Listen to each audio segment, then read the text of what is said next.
नरदेहाचा ठाव पाहून विषयाच्या ओढीनं बोललेले जीव आहेत. मग यांची कीव कोण करेल, यांची आता दया यांच्याबद्दल कोण कीव करेल महाराज, नाही करतात. मग काय आहे, जाऊ नये ते तर जाईल, ज्ञानोबा म्हणून खाऊ नये ते खाई. कशा प्रकारचा प्रवृत्तीचा भाग आहे. निश्चित कर्माची अभिलाषा म्हणजेच पामर असं शब्द येतात. पामर व्यक्ती आहे, निश्चित कर्म करू नये ते करणं. म्हणजे शास्त्रानं सांगितलं हे विषय, शास्त्रानं सांगितलं हे त्यागलं पाहिजे, त्याही दिशेनं ज्याची प्रवृत्ती आहे तो पामर काय जाणू शकतो, भक्तिप्रेम सुखाचा अनुभव. विषयी काय जाणू शकतो, भक्तिप्रेम सुखाचा अनुभव नाही जाणू शकत. पामरालाही कळणार नाही, विषयालाही कळणार नाही.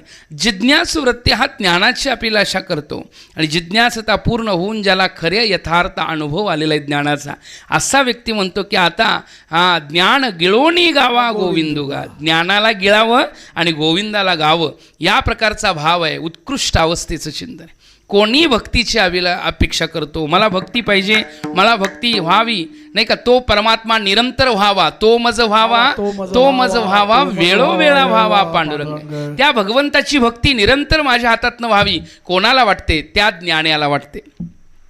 ज्याला भक्तिप्रेम सुखाचा अनुभव घ्यायची इच्छा आहे, नाही का.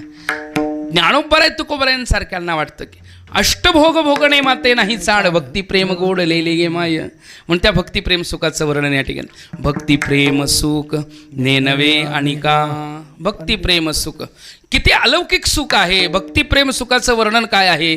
अन्य ठिकाणी भक्तिप्रेम सुखाचं त्या सुखाला जोडाच नाही या आनंदासी जोडा.